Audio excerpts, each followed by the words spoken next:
Hai teman-teman semuanya. Di video kali ini aku mau berbagi pengalaman tentang fasilitasi dari pemerintah Indonesia mengenai pelaku budaya atau seniman yang bisa difasilitasi program atau kegiatan keseniannya di Indonesia maupun di luar Indonesia. Salah satu namanya itu ini fasilitasi bidang kebudayaan, interaksi budaya, dan itu ada di kolom dan Indonesiana ya, seperti ini. Nah, jadi tahun ini di bulan di bulan Maret ya, aku apply. Kebetulan memang ada kerjasama antara aku dan temanku di London, Inggris. Aku diminta untuk kolaborasi gitu, bikin workshop tentang studi performance yang sudah pernah aku lakukan di Indonesia, di daerahku sendiri. Terus gimana cara penemuan dan pencapaian yang berangkat dari ketubuhan untuk dibagikan pengetahuan ketubuhan ini dalam praktek performance di London. Nah, kebetulan temanku itu di sana udah nyiapin kayak studio tempat untuk workshopnya, terus udah nanti kita udah ngerancang selama 1 minggu itu tuh udah sharing session, terus nanti outputnya bakal ada kolaborasi performance, nggak cuma antar individu ya, tapi kayak kelompok seniman di sana. Sama aku bawa tim sebenarnya 2 dari Indonesia, jadi berangkatnya tuh tadinya bertiga. Nah, lewat disingkat fasilitasi bidang kebudayaan interaksi budaya ini, disingkat FBKIB, yang lagi dicanang-canangkan oleh Kemendikbud sebagai program mereka. Sebenarnya programnya bagus banget sih. Di sini aku mau sharing tentang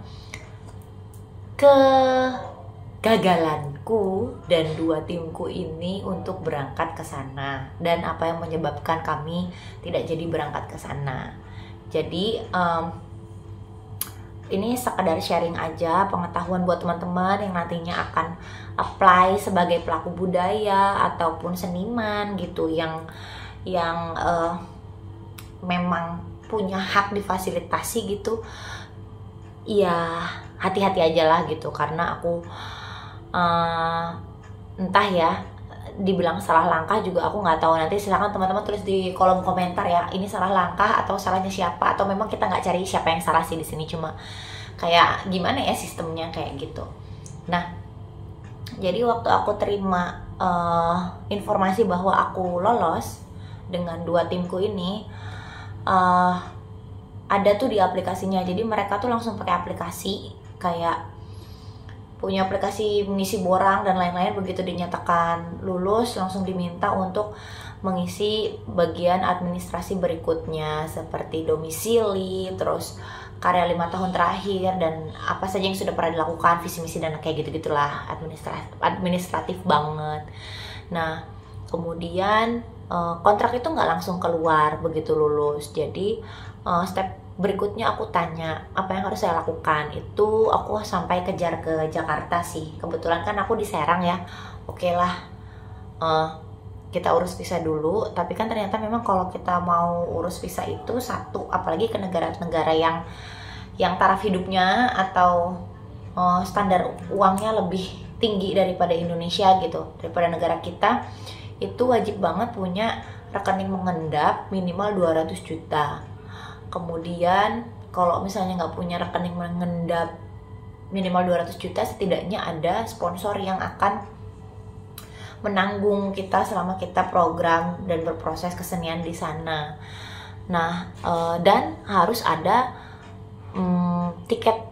bukti tiket pesawat round trip, tiket bolak-balik, bahwa kita nggak akan menetap di sana setelah program residensi dan mencari pekerjaan secara ilegal gitu tuh. Karena kan visa yang kita apply itu kan visa travel ya, visa untuk jalan-jalan.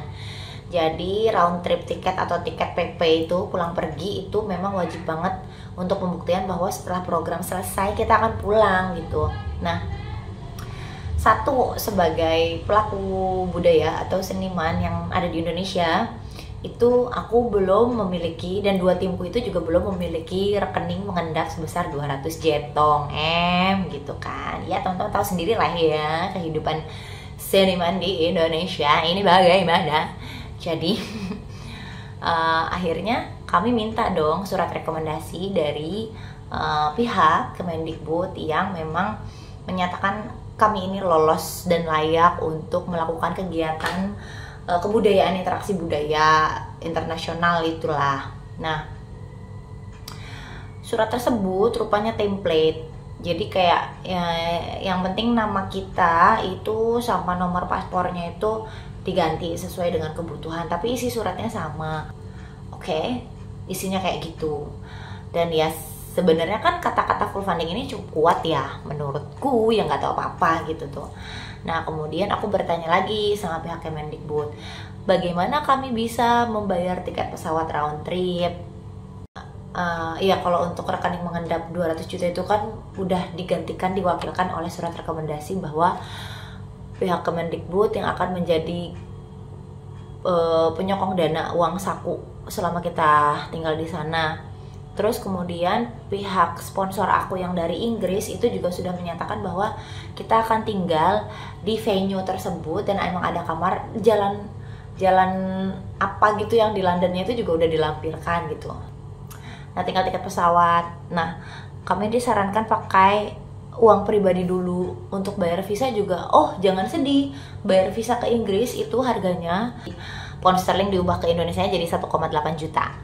Dan itu tidak murah buat kita-kita. Tapi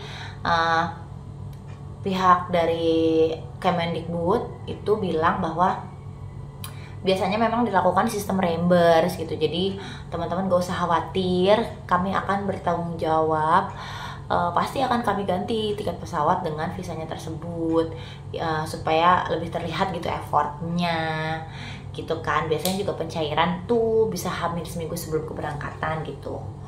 Terus aku tuh sempet tanya, kalau visa kita nggak keluar atau ditolak tuh gimana? Nggak mungkin, karena kan memang ada surat rekomendasi yang sangat kuat gitu. Nah akhirnya aku dan temanku, dua timku ini dengan penuh percaya diri, mungkin ya aku nggak tahu ini letak kesalahannya atau gimana, ya namanya juga ikhtiar dan berusaha, kami meminjam dana talangan untuk membiayai visa kami berikut tiket pesawat round trip. Tadinya awalnya kami itu ingin memakai dummy tiket. Nah apa sih dummy tiket? Ini juga aku baru tahu banget sih, baru dapat belajar ya. Dummy tiket itu tiket yang itu tiket sementara gitu tuh, jadi bisa belinya cuma 250.000, tapi berlakunya cuma seminggu, 2 minggu, dan kayak gitu seterusnya, diperpanjang. Nah karena satu dan lain hal, di Serang itu nyari agen travel yang bisa kerjasama untuk dummy tiket itu nggak mudah ya, atau karena aku yang nggak punya akses aja gitu tuh, jadi nggak ada agen travel yang bisa aku andalkan karena nggak kenal gitu. Mereka juga nggak bisa bantu setelah aku samperin berapa kali gitu, kecuali yang ke Mekah ya, kayak ke Arab gitu-gitu deh, pokoknya untuk yang haji gitu beda lagi. Akhirnya aku memberanikan diri untuk memakai dana talangan lagi dari seseorang yang kebetulan percaya lah sama kami bertiga, dan itu tuh nggak murah. Round trip tiket untuk satu orang itu harganya sekitar 20, bukan sekitar sih, emang 20 juta bla bla bla bla bla gitu, bla bla bla aku lupa berapa ya. Nah, satu orang 20 juta berarti pulang pergi ya, berarti 3 orang kan 60 juta rupiah. Dan yang sudah kita keluarkan untuk tiket itu 60 juta rupiah beserta dengan visa katakanlah 2 juta, berarti 3 orang 6 juta, sekitar segitu. Nah apalagi kemudian yang terjadi, kami sudah apply, kita jalan dong. Nah untuk apply visa ke Eropa itu kan nggak bisa langsung ke embassy-nya ya, ada third party-nya atau ada pihak ketiga. Itu beda, soalnya waktu aku ke Jepang itu kan langsung ke embassy Jepangnya gitu tuh ya. Jepang itu satu-satunya di Asia yang pakai visa ya, tapi bisa visa on arrival gitu. Tapi tetap aja butuh cap berapa lama akan di sana. Ya anyway, skip lah. Kita ke VFS Global yang ada di Kuningan, Jakarta, di dalam mall apa sih namanya? Mall Kuningan. Ya kalau aku lupa ya, kalau teman-teman tahu silakan tulis di kolom komentar ya. VFS Global itu di mall apa gitu, di Kuningan lah, di Jaksel. Kita ke sana, kemudian udah bawa semua berkas. Oh, ada lagi, harus menyertakan rekening koran walaupun sudah dapat surat rekomendasi dari negara, dari Kemendikbud. Dan nggak cuma itu, untuk memperkuat aku dan 2 timku ini juga menyertakan surat rekomendasi dari KBRI London loh. Maksudnya KBRI London ini untuk menjamin bahwa kami tidak akan menetap di sana, mencari pekerjaan di sana dan menjadi illegal worker lah istilahnya. Jadi KBRI yang ada di London juga menulis surat rekomendasi bahwa 3 orang ini setelah sampai di Inggris, di London, dan menyelesaikan programnya, mereka akan segera dipulangkan. Kebetulan kita itu programnya tanggal 21 Agustus sampai 28 Agustus, dan kita 21 Agustus sampai 27 Agustus, dan kita beli tiketnya itu tanggal 20 Agustus untuk keberangkatan dan 28 Agustus untuk kepulangan. Itu semua data udah lengkap. Kami menunggu sekitar 4 minggu sampai 5 minggu. Itu apply di bulan Juni akhir ya, di bulan Juni akhir, kemudian nongol lah di Juli akhir. Keputusannya adalah ya aku dapat visa revisal gitu, dengan alasan mereka tuh kayak aku nggak ngerti ya, Embassy UK ini kayak nggak teliti banget baca apa saja yang kita lampirkan gitu. Dari aku, Des dan Puri, 2 timku itu alasannya beda-beda, padahal surat rekomendasi kita sama, template banget. Alasannya yang satu samalah, kami tidak puas karena rekening Anda hanya ada sekian ratus ribu rupiah, bukan ada sekian ratus juta gitu ya. Terus ya iyalah, mana ada kita duit segitu, kalau ada duit segitu mending bikin project sendiri di Indonesia buat liburan dan lain sebagainya. Gue nggak ngerti lah gitu. Yang kedua, mereka tidak puas bahwa kamu menyatakan bahwa akan menghabiskan dana sekitar sekian puluh juta di London. Karena memang kan pas play aplikasi itu di Google Form, bukan di Google Form, pokoknya di formulirnya itu online, itu berapa yang akan kamu habiskan selama di London kayak gitu ya. Terus aku tulislah sebesar yang disponsori oleh Kemendikbud. Kebetulan kami bertiga itu masing-masing orang disponsorinnya 75 juta ya. Kita dapat 75 juta untuk 1 orang gitu. Terus ya aku tulislah ngabisin di sananya 50 juta karena 25 jutanya kan untuk tiket dan untuk visa kayak gitu. Dan mereka tidak puas karena pihak sponsor itu kurang kuat. Mungkin, tapi yang mereka bebankan ini di sini gini. Your sponsor from UK atau your sponsor from Inggris itu tidak kuat gitu. Padahal aku menyertakan surat undangan dari pihak pengundang di Inggris, di London. Aku juga menyertakan surat bahwa si pengundang tersebut akan menjamin kita tinggal di mana, dan kemudian itu kita udah tinggal di mana, terus studio apa tuh udah disertakan. Dan setelah acara ini selesai kita akan dipulangkan, dijamin akan langsung pulang ke Indonesia. Itu agak aneh sih gitu. Dan ada surat rekomendasi dari Kemendikbud dan dari KBRI London tuh kayak nggak dibaca. Nanti selama seminggu tinggal di London itu kalian bertahan hidupnya gimana gitu, karena di rekening kalian uangnya tidak cukup. Apa mereka ini nggak baca ya bahwa ada surat rekomendasi dari kementerian yang bilang bahwa we will full funding gitu this person. Mungkin nggak puas karena nggak ada nominal angkanya, nggak disebut gitu 75 jetongnya nggak disebut, gue nggak ngerti. Anyway, lemes dong karena tiketnya sudah lunas gitu yang untuk penerbangan. Terus aku langsung hubungilah Kemendikbud. Kita minta tolong. Jadi ini ada ada 3 kontak yang aku kontak. Yang pertama helpdesk-nya, helpdesk dari akun FBKIB ini. Kemudian ada mas-mas PIC dari program ini, aku nggak sebut namanya. Dan kemudian ada supervisor dari program besar ini ya. Dari helpdesk-nya itu sangat slow respon ya, mungkin sibuk. Jadi kayak aku tetap berpositif thinking, oke, yang diurusin bukan cuma aku sama timku tapi banyak. Akhirnya aku langsung ke PIC-nya, yang kebetulan aku udah samperin waktu di Jakarta. Terus beliau bilang gini, PIC-nya, ini PIC Kemendikbudnya, PIC program FBKIB. Mbak maaf, keputusan itu milik dari Embassy Inggris, dari Embassy UK. Itu di luar kewenangan kami.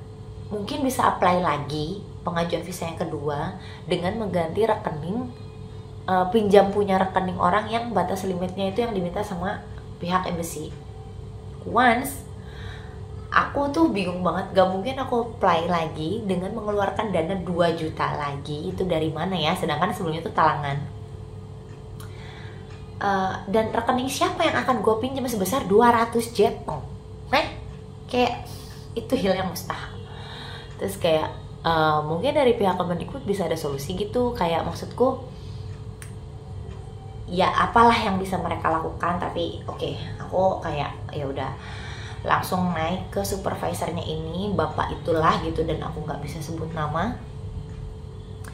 Aku telepon, aku bilang tolong bantu karena saya sudah nggak bisa apa-apa lagi, ini udah G2G gitu, government to government gitu. Maksudnya berarti surat yang dari Kemendikbud dianggap sepi dong. Masa mereka nggak percaya sih bahwa kita tuh bakal dapat uang saku? Ya karena mereka nggak transfer aku gitu loh, mereka nggak transfer aku dan 2 timku karena disuruh reimburse kan. Kalau visanya udah keluar baru mereka transfer tuh, atau pas kita H-7 mau berangkat baru ditransfer. Jadi nggak ada tuh rekening gendut di tempat kita.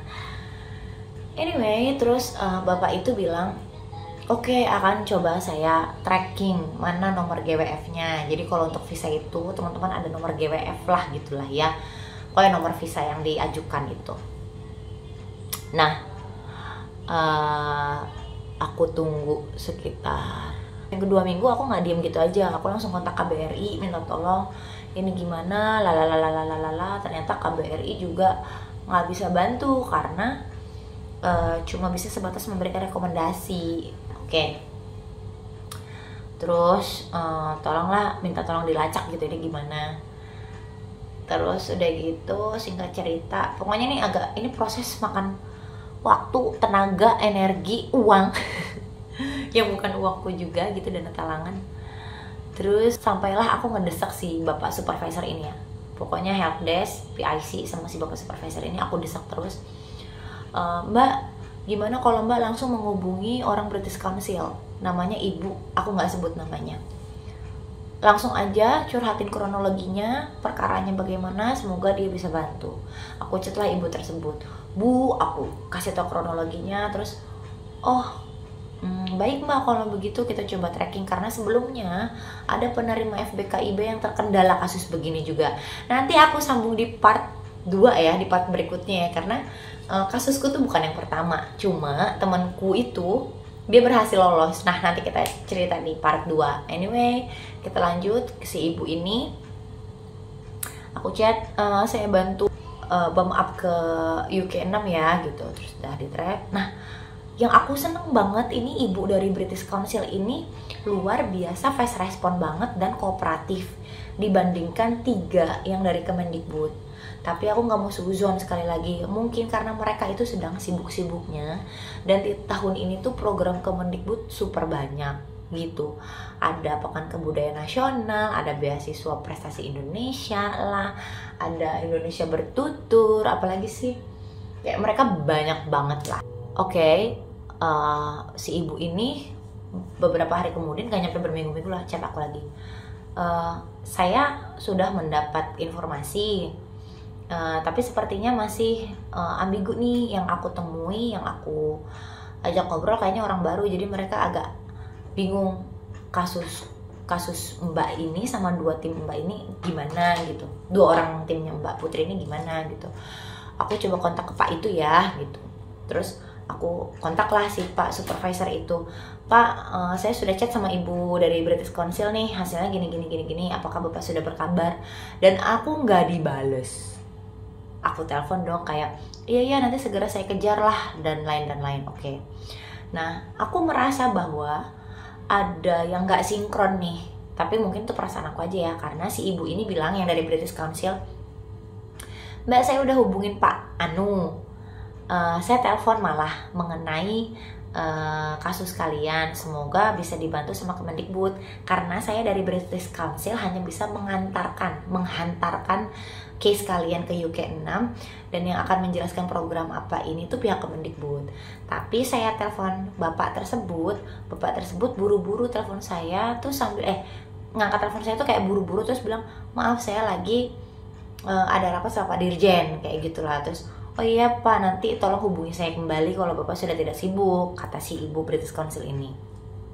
Next, aku tanya lagi dong dengan sabar beberapa hari kemudian, biar kesannya kan aku nggak ngejar banget. Gimana Bu? Aduh maaf ya Mbak, bapak itu sampai detik ini kok nggak ngubungin saya udah nggak punya kewenangan lagi, karena tugas saya hanya menjembatani antara Kemendikbud dengan embassy atau UK 6 ini, embassy Inggris ini. Terus aku ngerasa udah mulai feeling, well kayaknya sisa-sisa rasa optimisku, sisa-sisa rasa positifku itu udah di ujung banget gitu. Kata siapa aku tidak menangis? Aku menangis karena ini udah aku udah ikhlasin semuanya, aku udah rilis, terus kayak aku udah mulai tenang, jadi aku bisa bikin video ini ya buat teman-teman untuk saling berbagi gitu, supaya nggak kejadian lagi kayak kita. Nah, sampailah akhirnya di tanggal 18 aku bilang, Ibu, ini gimana ya Bu? Saya mau ambil paspor aja deh di VFS, karena sebenarnya dari pihak VFS-nya juga tuh udah teleponin terus kayak, ambil nih paspor lu, kayak gitu, ambil paspor lu, kan hasilnya udah keluar kok belum diambil. Aku tuh sempat ngomong, sebentar ya, karena aku lagi nunggu reconsideration, lagi istilahnya tuh banding lah, lagi pleno yang kedua gitu di atas nih, government to governmentnya. Iya, tapi paspornya diambil aja, karena aku pikir kan kalau aku ambil paspornya tiba-tiba reconsideration dan hasilnya diloloskan, bisa langsung dicap gitu, nggak bolak-balik. Dan ya karena itu aku berharap ya. Terus akhirnya ya pupus lah harapanku ya. Itu tadi pelajaran yang bisa dipetik adalah jangan terlalu berharap pada manusia ya, berharaplah pada Allah Subhanahu Wa Taala saja. Jadi aku udah bilang sepertinya ini mission impossible, walaupun aku tetap yakin dan percaya Allah itu maha kuasa gitu, nothing is impossible from God gitu. Tapi ya udah, akhirnya tanggal 19 aku nantikan juga nggak ada pemberitahuan apapun, dan terakhir chatnya ini dari ibu tersebut, aku hilangkan namanya ya, kayak, dan tiket itu nggak bisa di-refund teman-teman. Kenapa? Karena kita beli tiket yang paling murah. Jadi sebenarnya harga round trip tiket atau tiket PP seharga 20 juta ke Inggris itu termasuk murah, itu yang paling murah. Kalau mau yang pilihannya bisa di-refund, itu harganya mungkin bisa sekitar 30 juta PP. Nah, karena kita ngambil yang paling murah, yang ada promonya, jadi nggak bisa di-refund. So, ya walhasil sampai detik ini kami bertiga masih punya hutang dana talangan tersebut sebesar 66 juta berikut visa ya. Nah, yang aku sedang perjuangkan saat ini adalah kontrak dari Kemendikbud sebenarnya sudah keluar, sudah kami bertiga tanda tangani bahwa dana ini dari APBN dan akan diberikan kepada kami itu, tetapi nggak tahu ya masalah visa ini. Jadi nggak lolos gitu. Jadi aku nggak tahu, aku belum ke Kemendikbud lagi, aku lagi berupaya berikhtiar lagi. Kontrak sudah kami tanda tangani, tapi kan dari pihak sana kan kita kirim tuh ke sana tuh kontraknya, aku nggak tahu, mereka belum tanda tangan. Jadi apakah itu cukup kuat untuk meminta hak kita bertiga untuk mengembalikan tiket pesawat yang sudah kita keluarkan? Sebenarnya kalau untuk visa aku masih agak it's okay lah gitu, nggak usah ganti visa, nggak apa-apa. Tapi kalau untuk tiket pesawat yang 20 juta satu orang, kayak please Kemendikbud, semoga ada salah satu dari kalian yang nonton ini ya gitu. Bagaimana, aku nggak mau menjatuhkan pihak manapun dengan video ini, tapi aku berusaha mencari solusi dari teman-teman yang nonton video ini. Baiknya kita harus bagaimana, karena secara kekuatan hukum, secara perdata pun kita nggak kuat ya. Kontrak itu berlaku sangat kuat ketika dua belah pihak menandatangani perjanjian tersebut, tetapi kami hanya menandatangani sepihak kan, karena pihak sana belum tanda tangan, mereka belum tanda tangan ketika, aku nggak tahu mereka nungguin visa kita keluar atau gimana. Tapi nanti ada di part selanjutnya, mungkin part selanjutnya aku akan bahas dulu temanku yang kejadiannya sama FBKIB tapi berhasil lolos ke Inggris. Tentunya ada dramanya juga, dan aku bakal sharing lagi ke kalian perjalananku memperjuangkan hak kita bertiga tentang tiket pesawat yang sudah kita keluarkan. Yang itu bukan uang pribadi, itu uang orang, itu pinjaman dan talangan, dan nggak kecil ya teman-teman. Dan kita sampai sekarang tuh hahi aja kayak, aduh berapa sih gaji seniman gitu tuh, sampai berapa lama ya kita harus mencicil 20 juta ini per orang. Jadi kita mohon doanya teman-teman, tolong tulis di kolom komentar ya langkah apa yang mungkin bisa kita tempuh gitu untuk mediasi ke Kemendikbud. Selain lewat jalur langit ya, berdoa sama Allah yang Maha Kuasa, aku sama timku juga akan terus berupaya berikhtiar, tapi nggak ngotot. Kalau misalnya aku juga nggak mau cari musuh ya, kalau misalkan sudah sampai ke Kemendikbud dan keputusan mereka nggak mau tanda tanganin kontrak atau memang tidak bisa memberikan ganti rugi soal tiket pesawat, ya udah gitu. Tapi setidaknya ada kepastian lah gitu, dan ada surat pernyataan bahwa kontraknya gagal dan ditandatangani oleh kedua pihak juga gitu, nggak tiba-tiba hilang aja informasinya gitu deh. Tunggu cerita berikutnya, apakah kami berhasil untuk mendapatkan reimbursement-nya itu, pergantian tiketnya atau tidak. Terima kasih sudah mendengarkan, bye. Jangan lupa like, comment, and subscribe. Bye.